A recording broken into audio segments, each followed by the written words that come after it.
You're entering the Blitz with your host, Mirmar, on Madness4life News.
Welcome, ladies and gentlemen. I am your host, Matt here in FEMA Region 9, Las Vegas, Nevada, and this is the Blitz, Madness4life News, and it is September 18th, 2012. It is episode 18, podcast number 47, and I'm going to be getting into a lot of news here today from the Drudge Report. Once again, from the Washington Free Beacon, Chinese general prepare for battle. China's most powerful military leader, in an unusual public statement last week, ordered military forces to prepare for combat. It's actually, combat. I say battle.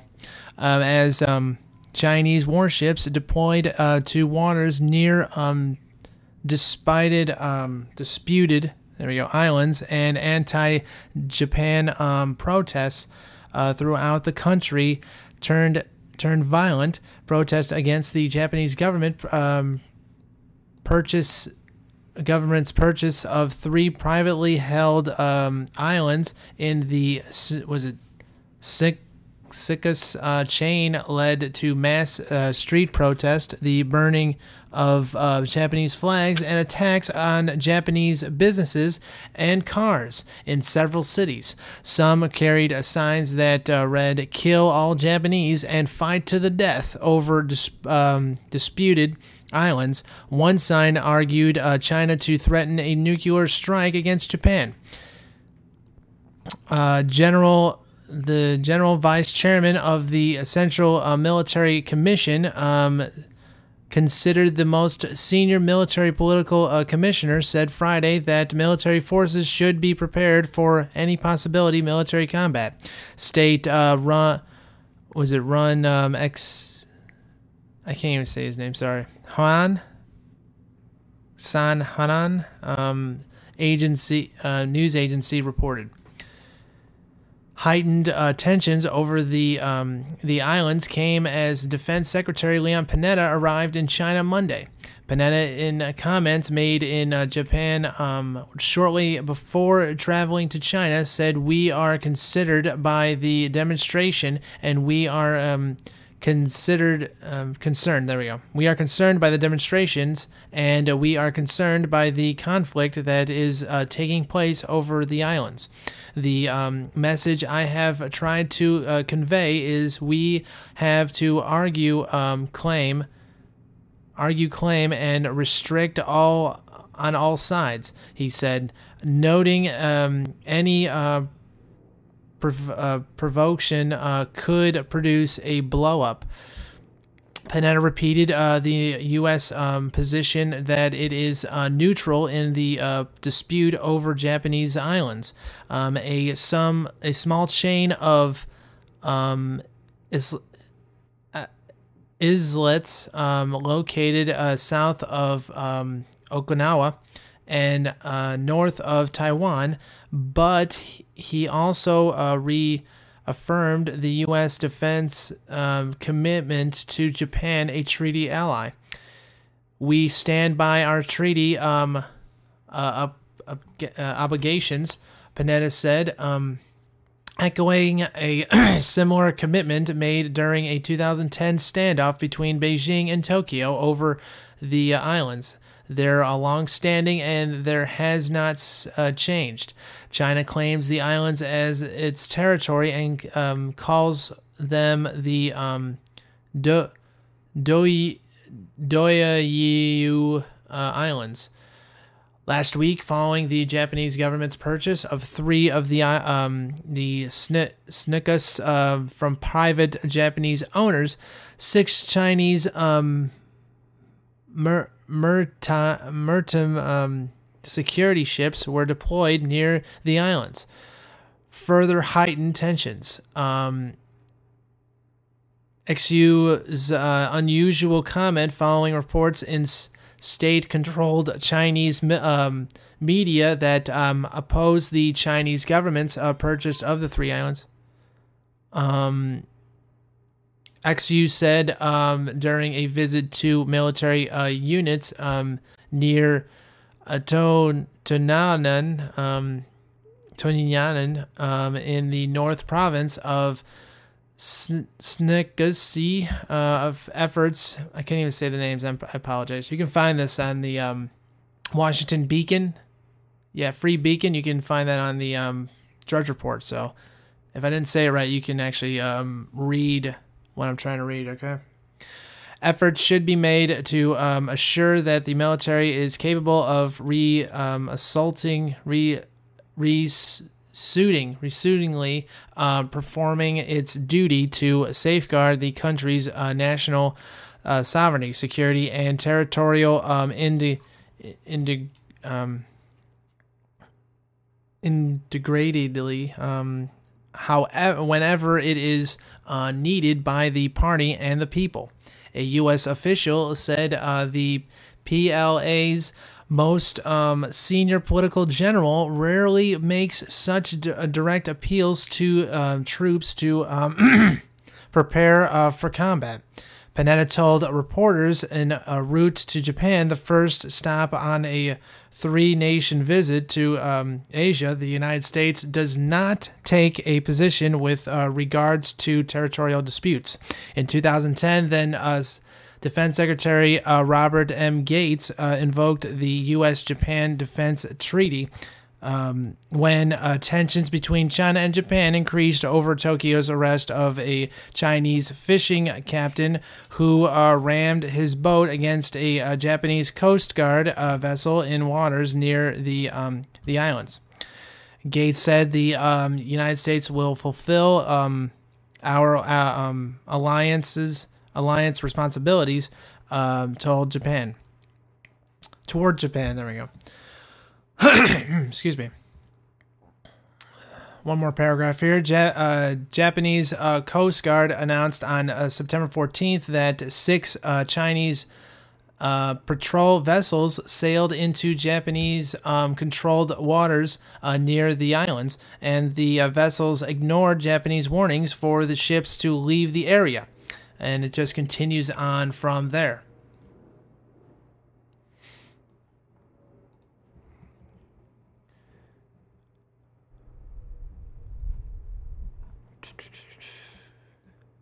Pakistan protesters dies from smoke of burning American flag at anti-film rally. It also says here that the story is from the New York Post. It says American bashers backfire killed by flag smoke.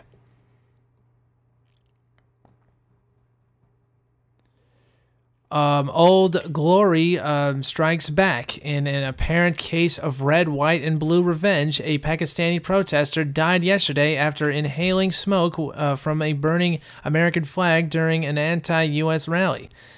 Abdul Ismail scrapped at Mayo Hospital in Lahore for a day after attending the various protests at the city's Mall Road, where an estimate 10,000 people rallied. Witnesses said Ismail had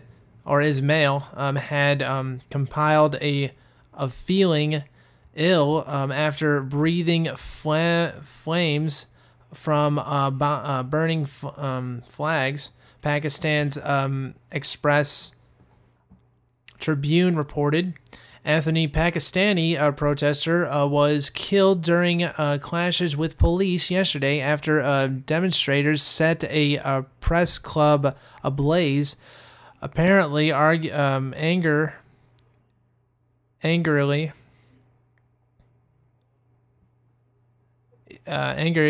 angry that their protest of an anti-Islam film wasn't getting enough media coverage. Hundreds set fire to the club in the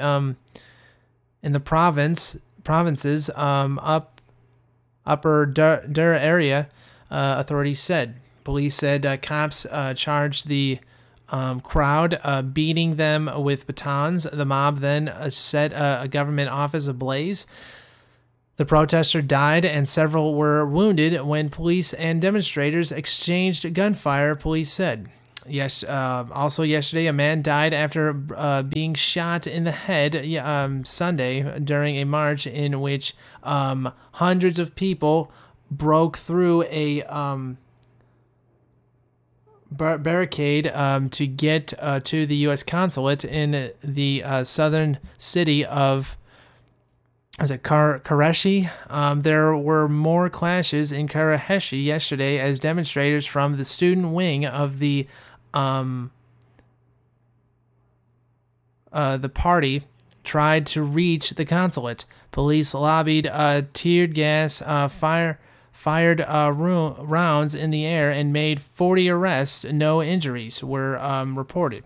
Pakistanis have also held many peaceful protests against the film, which critically portrays the Prophet Muhammad. One held in the southwest town of Chemen yesterday was attended by about 3,000 students and teachers, and it just continues on from there. Actually, it's one more paragraph. I'm sorry. The Chief Justice of Pakistan's Supreme Court ordered the state telecommunications authorities to block the film on YouTube because it is considered blasphemous. Continuing here, these articles. Feds argue rules and use stimulus cash to buy Chinese solar panels. And this is from the Washington Times. Government officials blame unfair compassion from China for the collapse of solar panel manufacturer Soy Durha, but such concerns didn't stop the federal government from breaking stimulus program rules to use Chinese solar panels atop a federal building housing the offices of a senator, congressman, and several agencies. Even the contractor questioned whether Chinese-made panels would be used under the American Recovery and Reinvestment Act, the stimulus program that mandated use of U.S.-made products. His query in early 2010 was dismissed, and the General Services Administration made forward with using the Chinese panels on the Senator Paul Simon Federal Building in Carbondale, Illinois. Yeah, I think it's Illinois. It should be IL, not ILL. Record show. There we go. Questions about the panels, which were assembled overseas were raised in a 4-page advisory memo sent by the Inspector General to the GSA in the summer of 2011. But the findings take on added significance as government officials increasingly place blame on Chinese subsidies for troubles in the U.S. solar market. Since last summer, Soidre LLC and other solar company Abandon Solar have filed for bankruptcy despite receiving generous federal loan guarantees. After both bankruptcies, government officials were quick to place blame to subsidies from China that allowed foreign solar panel manufacturers to sell their products below cost, squeezing U.S. solar companies.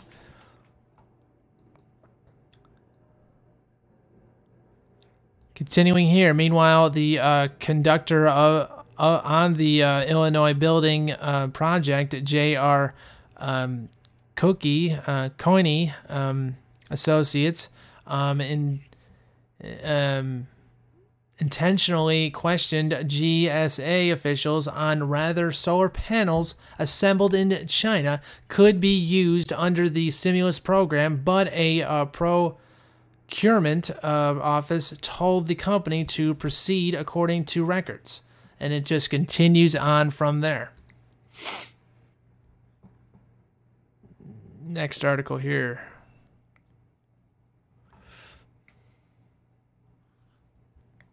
UK joins Persian. UK joins Persian Gulf naval war games and amend Iran-Israel tensions, and that is from the International Business Times.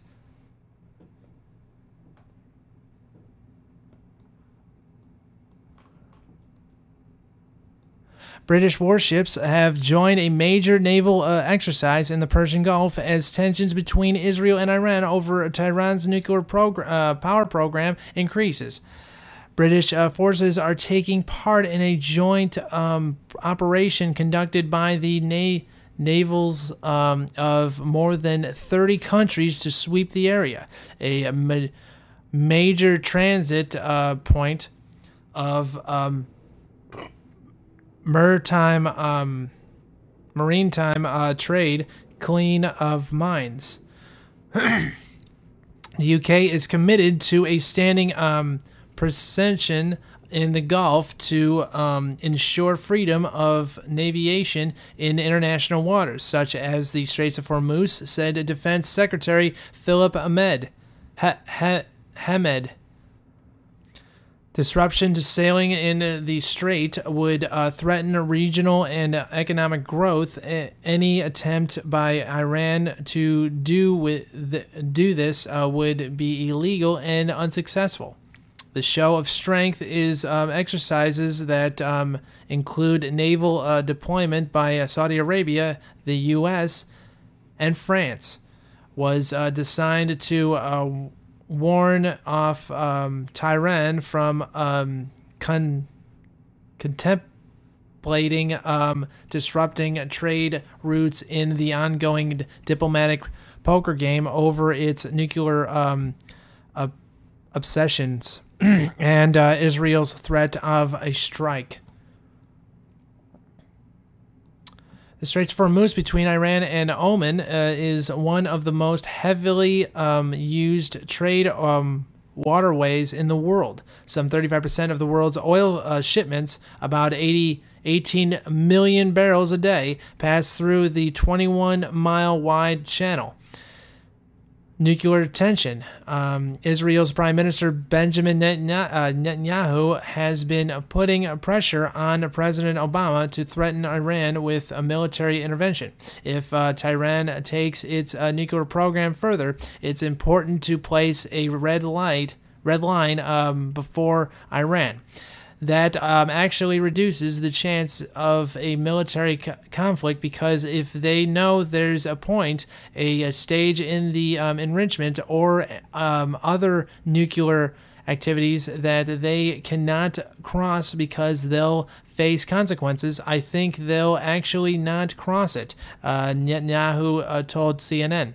Iran's atomic energy chief accused the International Atomic Energy Agency, the UN's nuclear watchdog, of being infantile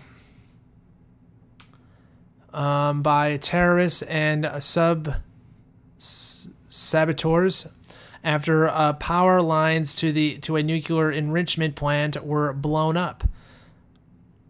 The person said that just after the explosion at the underground plant of Fordo, an inspector from the agency asked to visit the faculty.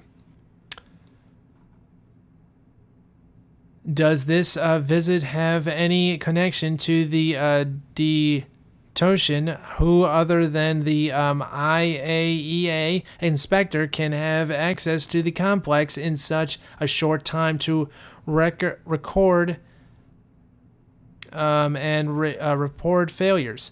Terrorists and saboteurs might have infiltrated the agency and might be making decisions covertly, he said. And it just continues on from there.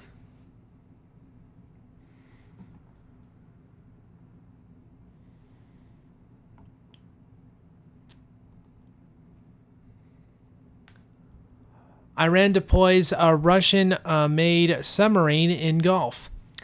Tehran, Iran. Tehran was deployed. Well, by the way, this is from Yahoo News.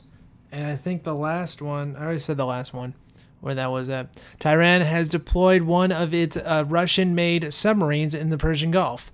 Just days after the United States and more than 24 allies began naval exercises nearby, Iranian state television reported Tuesday the Telegraph One joined the Iranian fleet in the southern port of Bandar Abbas after it was overhauled earlier this year. According to the TV report, it's one of 3 Russian Kolo class submarines that Iran obtained in the early 1990s. In May, Iran redeployed another Russian-made submarine after repairs. The report also showed the launch of what was said to be the partly completed hull of a destroyer, the Asad Hand, which the TV said is expected to be ready in the near future. Both launches came under the command of Iran's supreme leader, who has final say on all state matters. He said Iran has no intention of invading other countries. The armed forces should be upgraded in a way that no one will be able to violate the reinforced fortress of Iran, he said during a visit Tuesday to a naval base in northern Iran, port of Narshara. Tehran has tried to build a servant military program since 1992 and has several smaller Iranian-built submarines. Tuesday announcement came 2 days after U.S.-led naval exercises got underway in the waters of the Persian Gulf. They are the largest such aimed at countering sea mines ever to take place in the region. American officials insist The exercise, which include a subsequent followed by an at sea manners, launching later this week. Our defense in nature and not directed at any practical country. Yeah, right.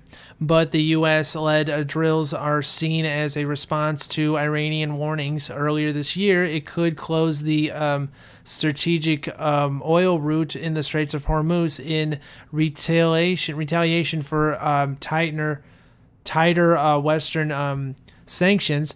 Tehran has since stepped back from such threats. Iran's foreign minister spokesman reacted to the U.S.-led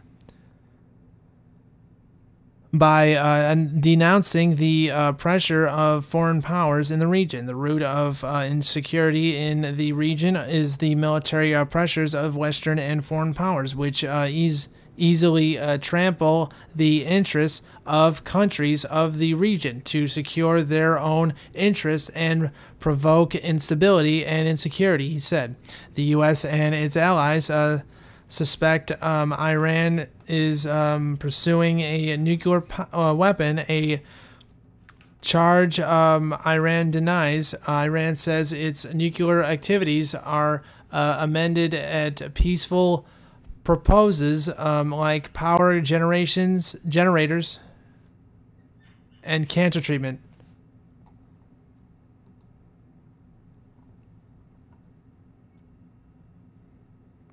Continuing here.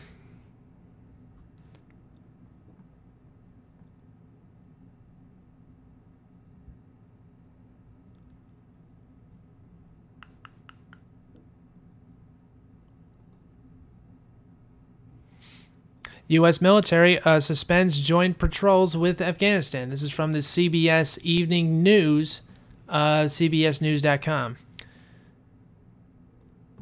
The strategy for getting U.S. forces out of Afghanistan depends on training Afghan soldiers and police to protect the country themselves. But on Monday, the U.S. military suspended most joint field operations with Afghan forces because so many Americans are being killed by the men they are training. Afghan government troops, our allies, have turned their guns on NATO forces 36 times this year, killing 51, most of them Americans. That is more attacks than the last 2 years combined. The order effectively suspends until further notice most of the operations which U.S. and Afghan troops conducted side by side at higher headquarters.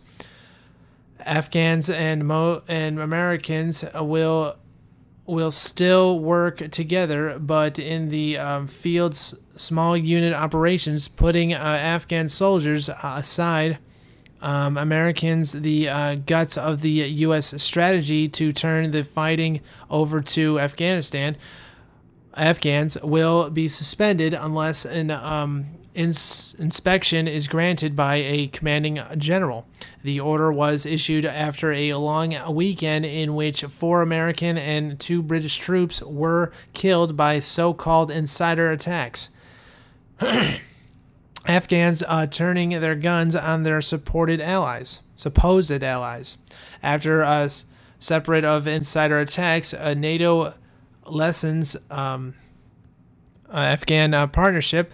Anti-U.S. protests linger after deadly weekend of insider attacks in Afghanistan. 4 U.S. troops killed in Afghan insider attack. Joint Chiefs Chairman General Martin Dempsey called the surge in insider attacks a very serious threat to the campaign. In addition, 2 Marines were killed and 8 fighter jets destroyed by enemy fighters who penetrated a heavily fortified base. A Taliban video shot the morning after the attack on Camp, Benson, shows smoke still rising from the most destructive enemy attack of the entire war. Just as disturbing as is the fact the enemy was able to film this propaganda video from just outside the base. The attack began at 10 p.m. Friday night when a band of 15 enemy fighters somehow lended direction by security cameras which scan the entire perimeter of Camp Benson. Dressed in U.S. Army uniforms, they cut their way through the outer wire and blew a hole through the base wall armed with automatic weapons, rocket-propelled grenades, launchers, and suicide vests. They split into teams, each going after a separate target. One went for the Hiller jet fighters, another for the fueling stations, and a third for the helicopters within 30 minutes. The damage was done. A quick reaction force finally arrived, and after a 2-hour firefight, killed 14 attackers and wounded one, who is now in custody. One U.S. official put it simply: "We have got to do a better job at protecting our troops." U.S. officials say that somehow between 10% and 25% of the insider attacks are the work of enemy infiltrators. There we go. The rest are the result of personal insults and just plain culture misunderstandings. That's it for that article. Next one.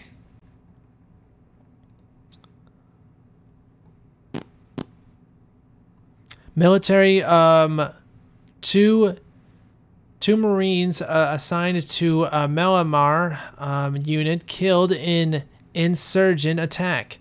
This is from the North County Times, from www.nctimes.com. So,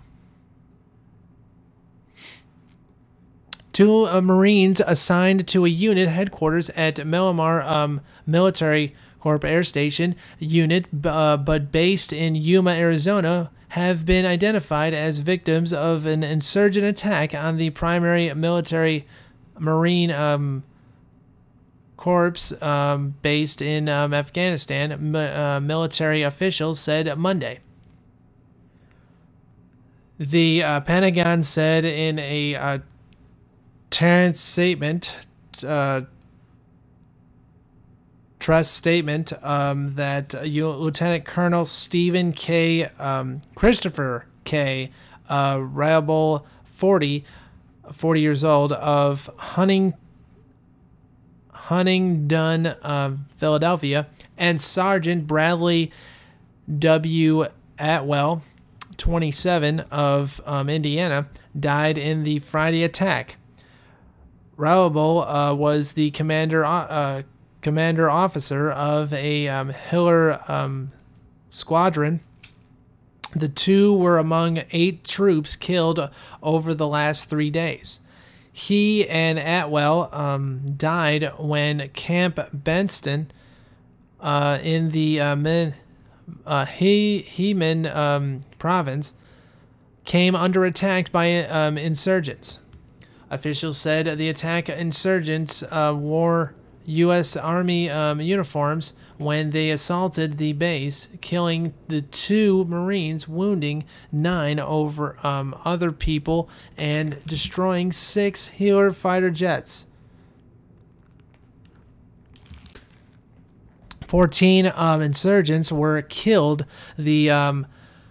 The Taliban claimed responsibility for the attack and said it was revenge for the video insulting Prophet Muhammad, according to the Associated Press report. Rebel a plot was a member of Marine Attack Squadron 211, Marine Aircraft Group 13, 3rd Marine Aircraft Wing, headquartered at San Diego's Mirmar Marine Corps Air Station. Atwell was assigned to Marine Aviation Logics Squadron 13. I just read that twice. Did I? No, I didn't read that twice. Aircraft Group 13, 3rd Marine Aircraft Wing. Mirmar's commander issued a statement praising the man's service. The deaths of Lieutenant Colonel Chris Oates Riable and Sergeant Bradley Atwell are a strict reminder of the selfish service and selfless service and extraordinary sacrifice made by our Marines and sailors and their families each and every day. Brigadier General Stephen W. Bushby, Commanding General 3rd Marine Aircraft Wing, said, our thoughts and prayers go out to the families, friends, and loved ones of those brave Marines. Rival was commissioned into the Marines on May 21st, 1995, and served as an AV-8B Herald pilot. He had previously combated assignments in Iraq and Afghanistan. His personal awards include the Service Medal, Navy and Marine Commendation Medal, Air Medal Strike Flight, Air Medal Strike Flight, numeral 10, Navy and Marine Achievement Medal, second award, Air Medal Individual Action, Afghanistan Campaign Medal, Iraq Campaign Medal, Global War on Terrorism Service Medal, Global War on Terrorism Expansionary Medal, Additional Defense Service Medal, second award, and NATO Service Medal International Security Assistance Force.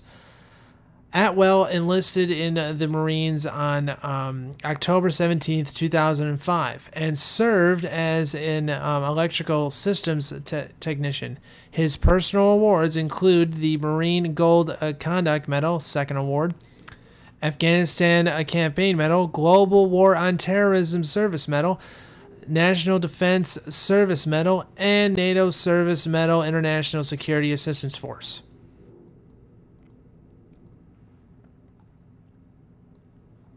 Continuing here.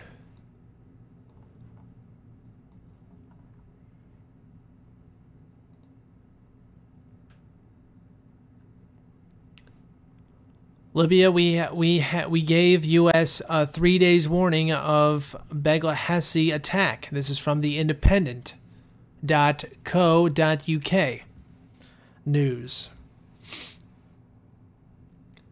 American diplomats were warned of possible violent unrest in Benghazi 3 days before the killings of U.S. Ambassador Christopher Stevens and 3 members of his team, Libyan security officials say.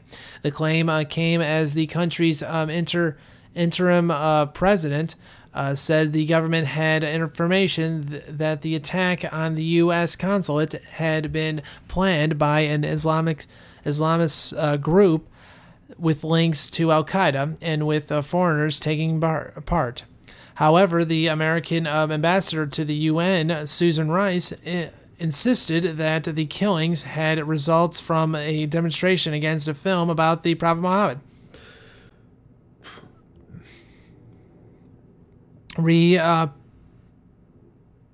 Replicating protests in Cairo, which had been hijacked and got out of control.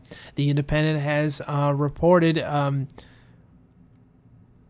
diplomatic searches who said that the threat of an attack against U.S. interest in the region was known to the U.S. administration 48 hours before it took place.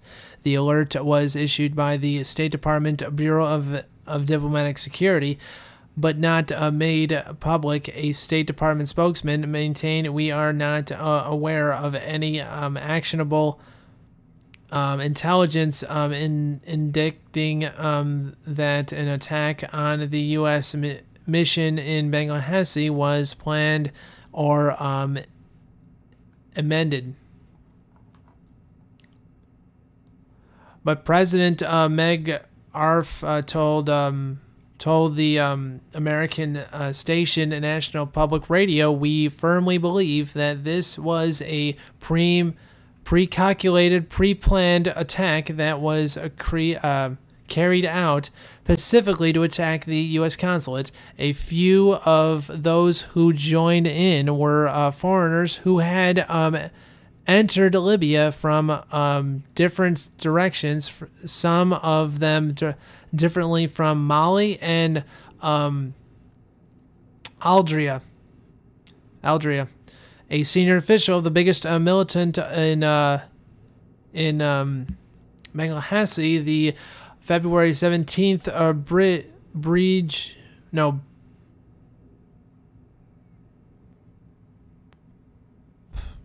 told CNN that he had warned U.S. diplomats of a rapidly deteriorating security situation in Benghazi 3 days before the attack. The situation is frightening. It scares us, he said. He had stressed during the meeting. Mr. Stevens had been back in Libya for only a short time before U.S. security officials decided it would be safe to make the journey to Benghazi during the anniversary of the 9/11 attacks. The British consulate in the city was shut after a bush of a cove carrying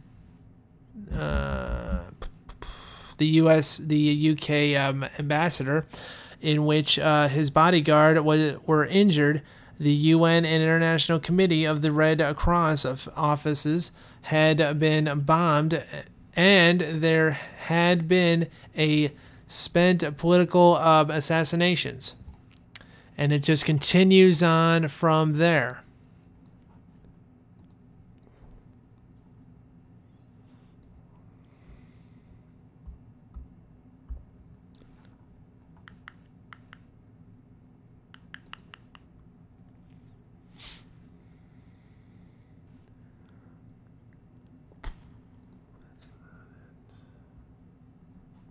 Sorry about this. It's taking a little while as I'm trying to find it. I think this is it. The Hill. I think that's it. Yeah. Egypt to try U.S. citizen. 7 other over anti-Islam video. This is from thehill.com. Egypt's general prosecutor on Tuesday issued arrest warrants for Florida pastor Terry Jones and 7 Coptic Christian Egyptian linked to an anti-Islam video on YouTube that sparked riots across the Middle East, the Associated Press is reporting. The 8 individuals, none of whom are believed to be in Egypt, are charged with harming national unity, insulting and publicly attacking Islam's, and spreading false information. They could face the death penalty. Jones promoted a 14-minute trailer for the film on the anniversary of the September 11, 2001 attacks. The man behind the film, California-based, I can't even say his name, is also among those charged. Well, first of all, they don't have the right to actually go into our country and actually arrest them. It's actually called freedom of speech. And first of all, it's not their fault. Then actually the people, the reaction to the people, the people's reaction, okay, fine, you can protest, but you shouldn't be burning down other people's embassies and killing people. But hey, that's all right.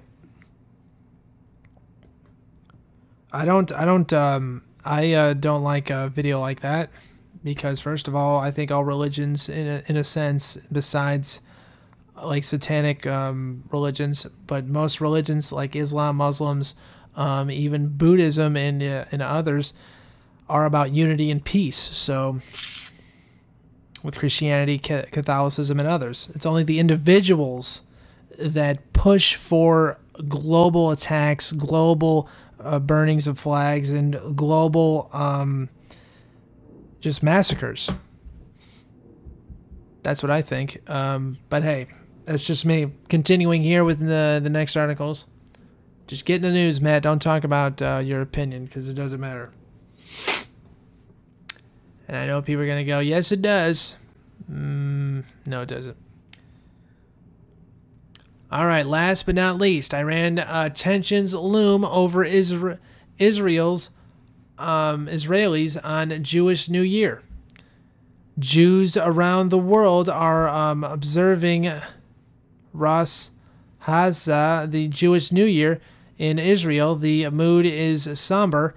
Marks the beginning of the Jewish high holy days and is a time of reflection and prayer. Israelis use heard in the new year with a sense of uncertainty among tensions with Iran that have heightened fears of war. Prime Minister Netanyahu had this message for Jews in Israel and around the world. I want to wish you all a happy new year in your personal lives, a happy new year for the Jewish people and the Jewish state. The Jewish state and the Jewish people are facing great challenges. Iran is racing to develop nuclear weapons. A rising tide of militants is sweeping our region, he said. Iran says its nuclear program is for peaceful processes, but it sees Israel as a Zionist enemy. Netanyahu says Iran could achieve nuclear weapons capability in just 6 or 7 months, something Israel sees as a threat to its existence. Netanyahu has accessed the see the United States of falling to get tough on Iran, and despite strong opposition from Washington, the international community, he has threatened to launch a preemptive strike on Iran's nuclear faculties. The Obama administration says it is not yet ready to draw a red line concerning Iran and continues to pursue a deepening of international sanctions against Tehran.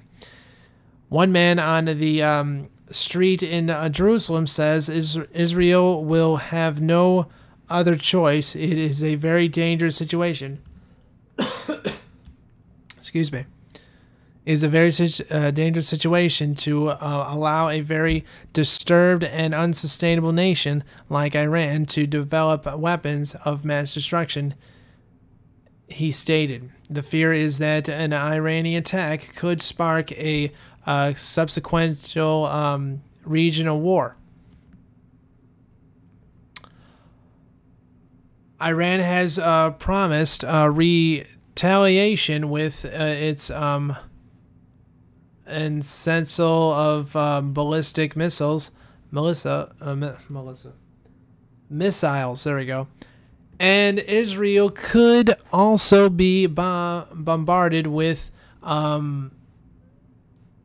hundreds of rockets with Tehran's Islamist allies, Hezbollah in Lebanon, and Al-Mez in the Gaza Strip. In the New Year's greeting, Israeli Army Chief Benny Getz to reassure the nation as the chief of staff, I can say that Israel Defense Forces have never been stronger than they are today.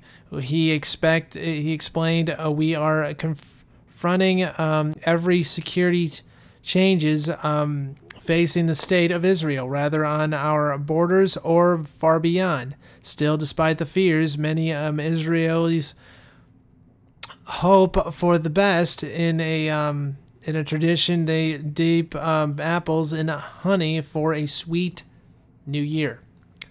So that is it for today. I'm going to be back here tomorrow at the same time, 12 o'clock or around 12. So thank you very much, ladies and gentlemen, for listening to me and tolerating me today. And if you want to subscribe to that, hit that subscribe button. And if you want to follow me on the links below, you can do so. You can also follow Close to Modern. They're on the links below as well. So thank you very much, ladies and gentlemen, for listening to me.